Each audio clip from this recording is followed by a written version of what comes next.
Sherula Franklin, Asuda Francis Bruno, Cynthia Raja, இவங்களோட இந்தியாவுக்கு பிரியப்பட்டார்கள். மேலும் மறித்து அவர்கள் தந்தை கிளமன் பிராங்க், தந்தை அந்தோனி சுக்கியாரா, தலம் ராஜன் ராஜன், பிரான்சிஸ் ஓஜா, ஜான் ராஜன், திருமேரி சிங்கரா, டோரிஸ் ஜெசிந்தா, வின்சென்ட் ஜெகதீஷனுடைய ஆண்களை பார்த்துக்காக பிரியப்பட்டார். அவர்களோடு சேர்ந்து நம்முடைய கொண்டாட்டங்களை பணியாளர்களை திருப்பாத்திரம் வைத்து கொண்டாடும். தந்தை மகன் தூய ஆவியாரின் பெயராலே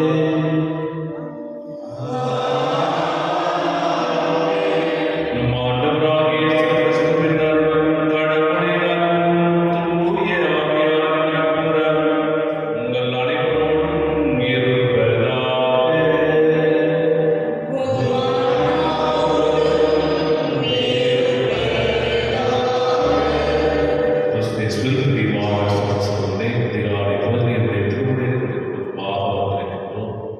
இறைவனின் நாளில் திருமணிக்காக நன்றி செலுத்தியிருப்போம்.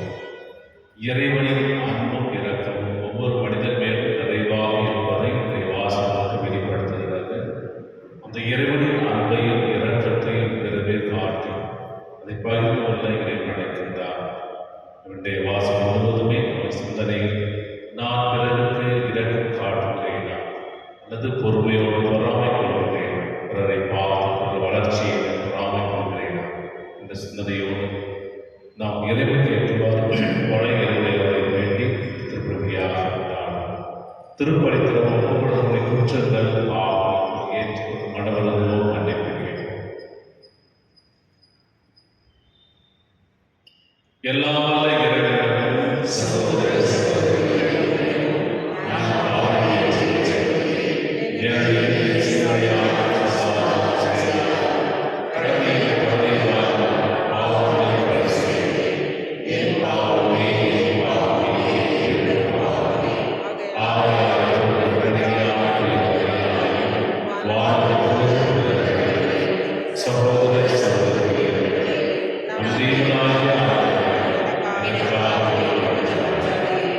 எல்லா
எனவே ஆயர்களே, ஆண்டவரின் வாக்கை கேளுங்கள். தலைவராகிய ஆண்டவர் இவ்வாறு கூறுகிறார்: நான் ஆயர்களுக்கு எதிராக இருக்கிறேன். என் மந்தையை அவர்களிடமிருந்து திரும்ப பெற்றுக் கொள்வேன். மந்தை மேய்ப்பினின்று அவர்களை நீக்கிவிடுவேன். எனவே தங்களே வைத்துக் கொள்ளும் அவர்கள் இனி என் மந்தையை மேய்க்க மாட்டார்கள்.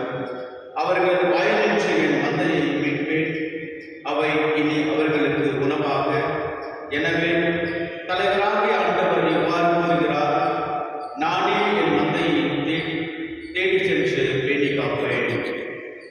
ஆண்டவரின் அருள்வாக்கு. இறைவாக்கு நன்றி.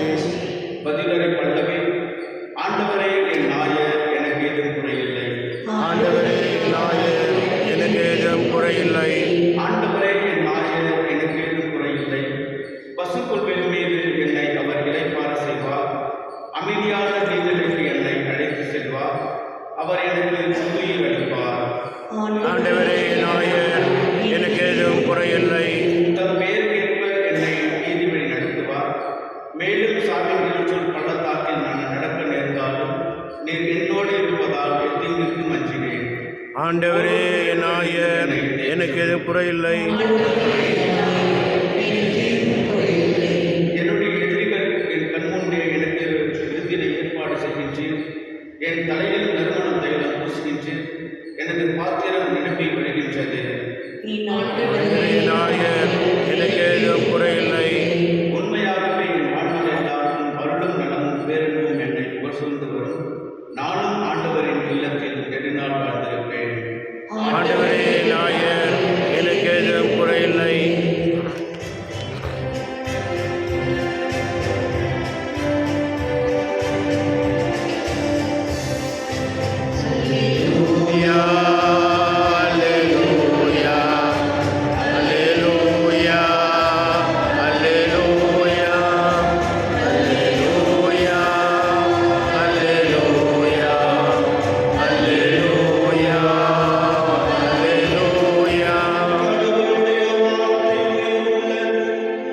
ஆற்றல் வாய்ந்தது.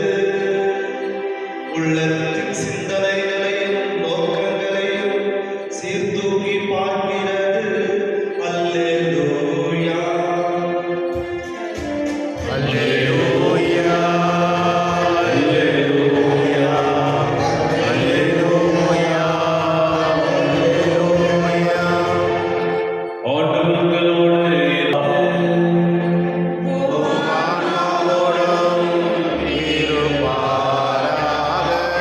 மத்தேயுடைய பரிசுத்த நற்செய்தியிலிருந்து வாசகம். ஆண்டவரே மாட்சி உமக்கே. அதிகாரம் 20 இறைவசனங்கள் 1 - 14 வரையில். அக்காலத்தில் இயேசு கூறியது: விண்ணரசை பின்வரும் நிகழ்ச்சிக்கு ஒப்பிடலாம். நிலக்கிழார் ஒருவர் தம் வேலையாளர்களை வேலைக்கு அமர்த்த விடியற்காலையில் வெளியே சென்றார். அவர் நாள் ஒன்றுக்கு ஒரு தெனாரியன் கூலி என வேலையாளர்கள் ஒத்துக்கொண்டு அவர்களை தம் திராட்சை தோட்டத்திற்கு அனுப்பினார். ஏறக்குறைய காலை 9 மணிக்கு அவர் வெளியே சென்ற பொழுது சந்தைகளில் வேறு சிலர் வேலையின்றி நிற்பதைக் கண்டார். அவர்களிடம், நீங்களும் என் திராட்சை தோட்டத்திற்கு போங்கள், நேர்மையான கூலியை உங்களுக்கு கொடுப்பேன் என்றார். அவர்களும் சென்றார்கள். மீண்டும் ஏறக்குறைய 12 மணிக்கும் பிற்பகல் 3 மணிக்கும் வெளியே சென்று அப்படியே செய்தார். ஏறக்குறைய 5 மணிக்கும் வெளியே சென்று வேறு சிலர் நிற்பதைக் கண்டார். அவர்களிடம், நாள் முழுவதும் வேலை செய்யாமல் ஏன் இங்கே நின்று கொண்டிருக்கிறீர்கள் என்று கேட்டார். அவர்கள் அவரை பார்த்து, எங்களை எவரும் வேலைக்கு அமர்த்தவில்லை என்றார். அவர் அவரிடம், நீங்களும் என் திராட்சை தோட்டத்திற்கு போங்கள் என்றார். மாலை வந்ததும் திராட்சை தோட்ட உரிமையாளர் தம் மேற்பார்வையாளரிடம், வேலையாட்களை அழைத்து கடைசி வந்தவர் தொடங்கி முதலில் வந்தவரை அவர்களுக்கு கூலி கொடும் என்றார். எனவே 5 மணி அளவில் வந்தவர்கள் ஒரு தெனாரியன் வீதம் பெற்றுக்கொண்டனர். அப்பொழுது முதலில் வந்தவர்கள் தங்களுக்கு மிகுதியாக கிடைக்கும் என்று எண்ணினார்கள். ஆனால் அவர்களும் ஒரு தெனாரியன் வீதம் தான் பெற்றார்கள். அவர்கள் அதை பெற்றுக்கொண்ட பொழுது அந்நிலக்கிழாருக்கு எதிராக முணுமுணுத்து, கடைசியில் வந்த இவர்கள் 1 மணி நேரமே வேலை செய்தார்கள். பகல் முழுவதும் வேலை வருவதையும் கடும் வெயிலையும் தாங்கிய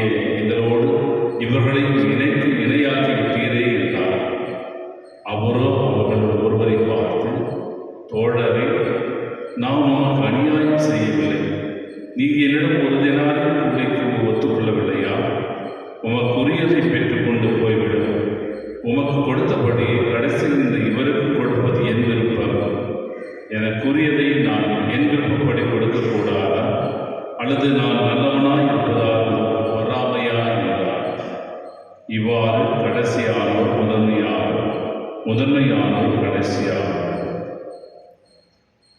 இது கிறிஸ்துவ வாழ்வரும் நற்செய்தி. கிறிஸ்துவே உமக்கு புகழ். கிறிஸ்துவில் பிரியமான சகோதர சகோதரரே, மனிதனுடைய வாழ்க்கையில் ஏழு பள்ளங்கள், இன்பத் துன்பங்கள், ஒளியும் இருளும் நிறைவதை இந்த வாசகம் நமக்கு தெளிவுபடுத்துகின்றது. ஆண்டவராகிய கடவுள் உலகத்தை படைத்து மக்களை படைத்து வாழ வைக்கிறார். அனைவரையும் அன்போடு நடத்துகிறார். அவளுக்கு நீதியையும் இரக்கத்தையும் காட்டுகிறார். யாருக்கும் வஞ்சம் செய்வது கிடையாது. அதனால்தான் இவளே சொல்கிறது, எழையர்களுக்கும் பணக்காரர்களுக்கும் தீயவர்களுக்கும் நல்லவர்களுக்கும் மழை பெய்கிறது என்று சொல்லுவார். மழை பெய்து அனைவருக்கும் பலன் கொடுப்பது என்று சொல்லுவார். யாருக்கும் பாரபட்சம் பார்த்து மழை பெய்வது கிடையாது, வெயில் அடித்தது கிடையாது. கடவுள் அவருடைய தன்மையில் ஒரே அளவில் எல்லா மக்களையும் நீதியோடு வாழ வைக்கிறார் என்பதை இன்றைய நற்செய்தி வாசகத்தில் நிலக்கிழாருடைய விண்ணரசை பற்றி நிலக்கிழாருடன் ஒப்பிட்டு சொல்லப்படுகிறது. பிரியமானவர்களே, இதை சிந்தித்து பார்க்கிற பொழுது ஒரு விதத்திலே அநீதியாக சொல்லப்படுகிறது, மறு விதத்திலே ஏன் கடவுள் இந்த நிலக்கிழார் அணி செய்கிறாரா என்று சொல்கிறது. நான் நல்லவனாக இருப்பது உனக்கு பொறாமையா? அல்லது ஒருவருக்கு அதிகமாக கொடுக்கின்ற பொழுது அவருடைய சூழ்நிலையை கண்டு இறைவன் அவருக்கு அதிகமாக கொடுக்கிறார், இறக்கம் காட்டுகிறார். ஆனால் நீதியோடு வேலை செய்பவர்களுக்கும் அதே தான் கூடியதான் கொடுக்கிறார். காலையில் 9 மணி வரையிலும் சாயங்காலம் 5 மணி வரையிலும் வேலை செய்பவர்களுக்கு ஒரு தினாரியும் அவர்கள் ஒத்துக்கொண்டது போல நீதியோடு நடத்துகிறார் என்பதை நான் சொல்ல முடியும். மாலை 5 மணிக்கு வேலை இல்லாமல் காத்து கொண்டிருந்தவர்களுக்கு, ஏக்கத்தோடு காத்துள்ளவர்களுக்கு அதே ஒரு தினாரை கொடுக்கிறார் சொல்லும் பொழுது அவர்கள் மீது இறக்கம் கொள்கின்றார் என்று சொல்ல முடியும். இப்போ நீதியும் இறக்கம் ஒன்று கொண்டு தன்னுடைய வாழ்க்கையை போட்டி போடுவதை பார்க்கும். இது எப்படி என்றால் மத்திய நற்செய்தி அந்த அறிவிப்பு இயேசுநாதர் உயர்த்த பிறகு அவர்கள் என்ன செய்கிறார்கள்? யூதர்களுக்கு இறைவார்த்தை அறிவிக்கிறார்கள், அவர் மணந்திருக்கிறார்கள், ஆண்டவரை ஏற்றுக்கொள்கிறார்கள். பிறகு மீண்டுமாக அவர்கள் நற்செய்தி அளித்து புறவிடத்தாருக்கு நற்செய்தி அளிக்கிறார்கள், அவர்கள் திரும்புகிறார்கள், மணந்திருப்பை கிறிஸ்துவை ஏற்றுக்கொள்கிறார்கள். இருவரும் கிறிஸ்துவர்கள் தான். அப்பொழுது முதலில் வந்தவர்கள் யார் என்ற ஒரு பொறாமை, அல்லது கடைசியில் வந்தவர்கள் அவர்கள் கடைசியில் வந்தவர்கள் நாம் என பாகுபடுத்தி பார்க்கிறோம். ஆனால் இருவருமே கிறிஸ்துவர்கள், ஆண்டவரைய கிறிஸ்துவை ஏற்றுக்கொண்டவர்கள். அந்த ஒரு சூழ்நிலையிலே இந்த ஒரு ஓமையை எழுதியிருக்கலாம் என்று அறிவியலாளர்கள் சொல்கிறார்கள். அப்படி என்றால் உடைய வாழ்க்கையிலே கடவுளுடைய பெருந்தன்மை நினைத்து நாம் இறக்கம், அவர் காட்டிய இறக்கத்தை கொண்டு மெச்சுக்கொள்வதா, அல்லது அவர் அநீதியோடு அவர் நடந்தார் என்று நாம் அவரை குறை கொள்வதா? எனவே கடவுளை குறை கொள்வதா அல்லது அவரை பெருமைக் கொள்வதா என்பதைதான் நம்முடைய மனநிலையை பொறுத்து இருக்கிறது. ஆனால் கடவுள் நீதியோடு நடத்துகின்றார். ஒரு விதத்தில் மற்றவர்கள் மற்ற இடத்திலே இறக்கத்தோடு பார்க்கிறார் என்பது பார்க்கும். ஒரு சாலையிலே பச்சை விளக்கு எரிகிறது என்று சொல்கின்ற பொழுது வாகனம் போகலாம் என்று சொல்கிறது. அது நீதியோடு நடத்தப்படுது. அந்த சமயத்தில் ஒரு வயதான நடந்து போகிறார். அப்போதுதான் சொல்லுகிறோம், அவர் கடந்த பிற்பாடு போகலாம் என்று அவர் மேற்கொண்ட இறக்கத்தை பெற்றிருக்கு. எனவே இந்த நீதியும் இறக்கமும் ஒன்று கொண்டு மாறுபட்ட போதுதான் நம்முடைய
அமைக்கும்போது ஏறாக என்ன செய்கிறார்?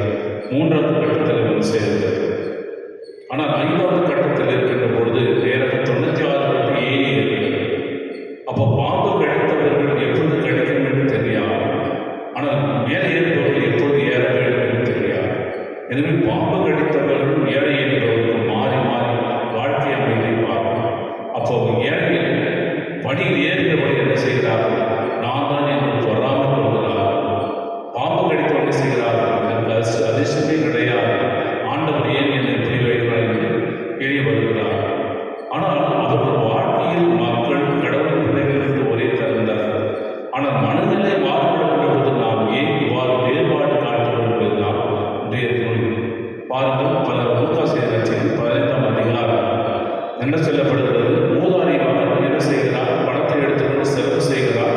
மீண்டும் திரும்ப வருகிற பொழுது மகன் பார்க்கிறான், பொறாமை கொள்கிறான். அவன் சொல்லுது, இவனுக்கு தண்டனை கொடுத்திருக்க வேண்டும், இவனுக்கு ஏன் ஒப்பாரி வைத்து ஆடம்பரத்தோடு உணவு பந்தியை அமைக்கிறார், விருந்து கொடுக்கிறார் என்று அவனுடைய உள்மனம் சொல்லுகிறார். ஆனால் தந்தையுடைய மனசை பாருங்கள், அவன் இவ்வளவு காலம் பிரிந்து போய்விட்டானே, அவனை அன்பிலிருந்து வந்துவிட்டான் என்று இறக்கம் கொண்டு அவனை என்ன செய்கிறார்? அவன் தந்தையின் மனம். எனவே தந்தையின் மனதும் தன்னுடைய மனதும் ஒப்பிட்டு பார்க்கும் பொழுது வேண்டாம் என்று சொல்கிறார், ஒருவர் வேண்டும் என்று சொல்கிறார். வாழ்க்கையினுடைய நியதியை நாம் அனுசரித்து போகின்ற பொழுது மட்டுமே ஒருவரை ஒரு சகோதரராக ஏற்றுக்கொள்ள முடியும் என்ற தன்மையிலே இறைவன் என்று சொல்கிறார். எனவே இப்போ மாற்றி பொழுது பாம்பு கடித்தவர்கள் எல்லாம் ஏரியில் இருந்தவர்கள் பாம்பு கடித்தவர்கள் மாறும் பொழுது வாழ்க்கை முழுவதுமே மாறிவிடுகிறது. எப்பொழுது இது நடக்கும் என்று அறியாத தன்மையிலே ஆண்டவரை விண்ணரசைப்படுத்த செல்லுகின்றார். நீங்கள் அந்த நிலையான வாழ்வுக்கு வினசு வந்து சேர்வதற்கு நீங்கள் தகுதி உள்ளவர்களாக மாறும். யாருக்கும் அவர் துரோகம் செய்யவில்லை, கடவுளை யாருக்கும் துரோகம் செய்யவில்லை. நீதியை காட்டுகிறார், இங்கே இரக்கம் காட்டுகிறார். நீ நீதியோடு உன்னுடைய தகுதியோடு நீ வாழ்கின்ற பொழுது மற்றவர்களை பார்த்து நீ பொறாமைப்படுவதும் அவர்களை ஏளனப்படுத்துவதும் கூடாது. அதே போல நீ ஏழையாக இருக்கின்ற பொழுது பணக்காரரை பார்த்து பொறாமைப்படுத்தக்கூடாது என்று இந்த தன்மையிலே நான் மனிதனுடைய உலக வாழ்வு நடக்கின்றேன். அக்கறை பார்க்கின்ற பொழுது நாமும் ஒருவரை ஒருவர் இறக்கத்தோடு நீதியோடு நடந்து இறையோடு வேண்டி திருப்பலி வழியாக கொண்டாடுவோம். ஆமென்.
சகோதர சகோதரி, நாளைக்கு ஒப்புக்கொடுக்கும் திருப்பலி எல்லாம் தந்தையாக இறைவனுக்கு எதிராக நாடுங்கள்.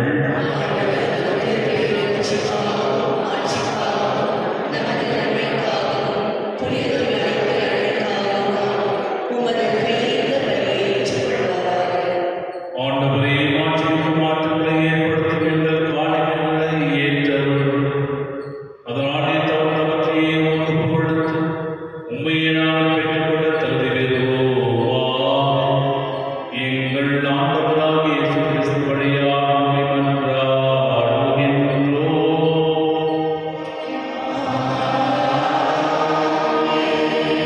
ஆண்டவர் உங்களோடு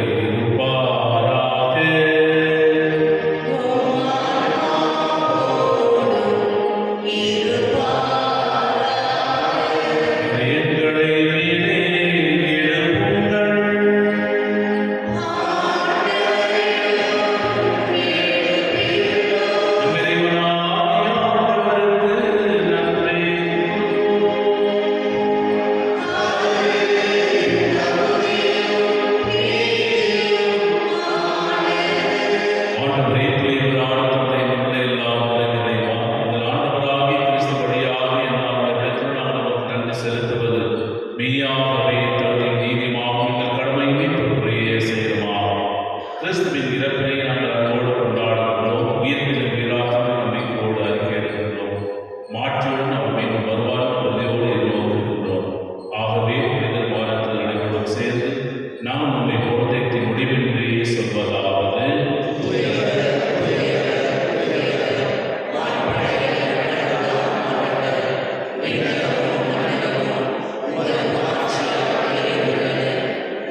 அவர் பாடுபடுத்த தம்மை கையளித்த போது அப்பத்தை எடுத்து நன்றி செலுத்தி அதை பின்பு தம் சீடர்களுக்கு அளித்து கூறியதாவது: அனைவரும் இதிலிருந்து பெற்று உண்ணுங்கள், ஏனெனில் இது உங்களுக்காக கையளிக்கப்படும் என் உடல்.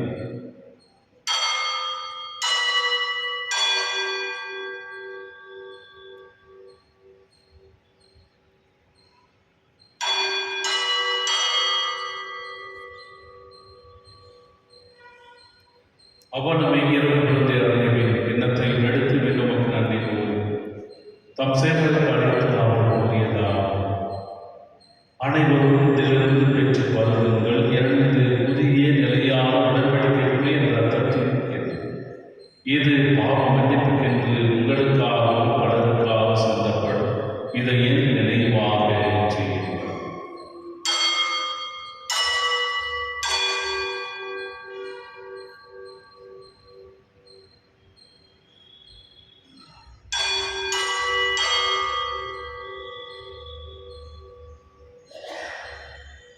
நம்பிக்கையின் மறைபொருள்.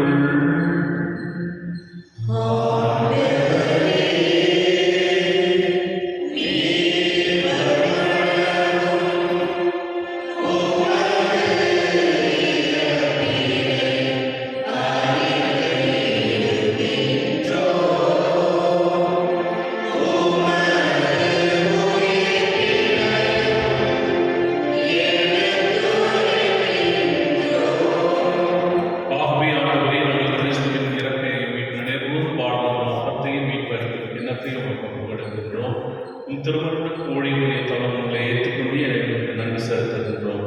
மேலும் கிறிஸ்துவின் உடலிலும் இரத்தத்திலும் நம்மளும் எங்களை தூயாவியாரும் சேர்த்துவிட்டவன உண்மை தாழ்ந்து கொண்டாடுவது. ஆண்டவரே, உலகிற்கு பரவிருக்கும் திருவாவையிடம் உங்கள் திருத்தந்தை நீயோ எங்கள் பேராய பேச்சு மற்றும் துணையாயர்கள் எல்லா திருநிலைகளோடு திருவாவையிலும் நிறைவேற செய்தவர்கள். நீருடமிருந்து அழைத்துக் கொண்ட அருட்தந்தை கிளமன் பிராங்க், அருட்தந்தை அந்தோனி சிப்பியரன், பெல்லம் ராஜன், சாஜன் பிரான்சிஸ், போஜா, John Rajan, Nirmalamary, Selvamary, Singaraj, Doris, Jacintha, Vincent, Jagadish எனும் முடியாமல் திருமணனோடு அவரை இணைப்படுத்தி இவர்கள் உயிரிலும் அவரை போல இருக்கச் செய்தார்கள். மேலும் நிர்வாகத்துடன் உயிர்வுரிமைகள் சகோதர சகோதரிகளையும் இறந்தோர் அனைவரையும் இறக்கத்துடன் திருமண ஒளியும் ஏற்றார்கள். இதன் அனைவர் மீது இறக்கமாயும் கடவுளை கண்ணித்தாயும் மரியாதை கணவரான யோசேப்பு புனித திருத்தூதர்கள் இவ்வுலகில் மகன்வராய் அனைவரும் நாம் நிலைவாக தகுதி பெற்று திருமகன் இயேசு கிறிஸ்து வழியாக உம்மை போதையத்தும் வர்மணம் வந்தார்.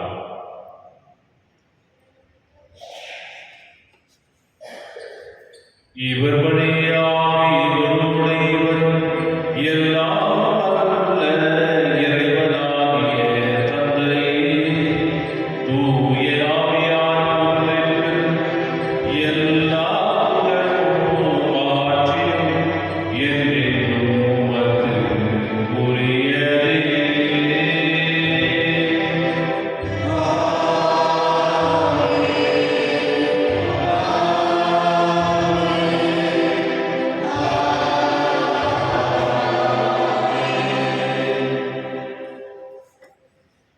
இறைவன் இயேசு நமக்கு தந்தவாறு உன்னத தந்தை நோக்கி வந்தார்.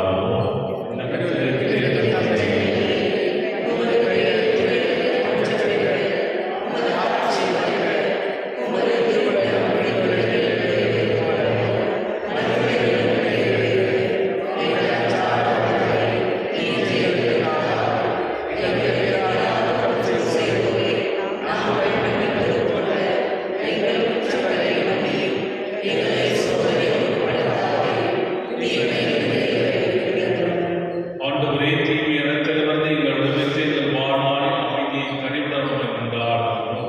இது இரக்கத்தின் உதவியானது பாவத்திலிருந்து ஏற்படுத்துதலை பெற்று யாதொரு கலக்கமும் என்றளவாயிருக்குவாம். நாங்கள் எதிர்நோக்கியிருக்கும் பேரத்துக்காகவும் என் மீட்பராக இயேசு கிறிஸ்துவின் வருகைக்காகவும் காத்திருக்கின்றோம். ஆண்டவரே, இயேசு கிறிஸ்துவை அமைதி உங்களுக்கு விட்டுச் செல்கின்றேன். அமைதியை உங்களுக்கு அளித்து திருத்துதல் இந்த பாவங்களை பாரா திரு அவை நம்பிக்கை நம்பிக்கையை கண்டோம். உமது திருமணத்திற்கு ஏற்பதற்கு அமைதியையும் ஒற்றுமைப்படுத்துவீராக. இன்றென்று வாழ்ந்து ஆட்சி செய்கின்றவர் நீரே.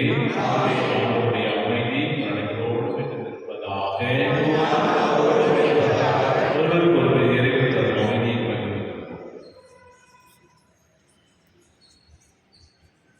உலகின் பாவங்கள் போக்கும் இறைவனுடைய செயலே, இறைவனுடைய உலகின் பாவங்கள் போக்கும் இறைவனுடைய செயலே, இறைவனுடைய உலகின் பாவங்கள் போக்கும் இறைவனுடைய செயலே,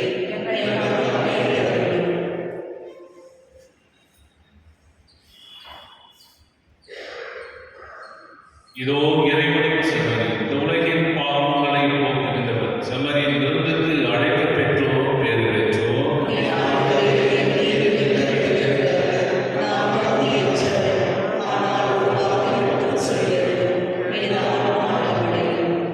கிறிஸ்துவின் உடலும் ரத்தமும் நம் நம்மை காத்து நிறைவாழ அளிப்பதாக. ஆமென்.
மன்றாடுவோம்.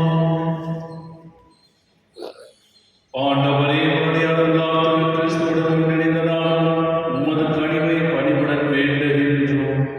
அதனால் நாங்கள் உலகில் கிறிஸ்துவின் சாயல் ஒத்திருந்து விண்ணப்பத்தில் அவருடன் தோழமை கொண்ட தகுதி பெறுவோமா.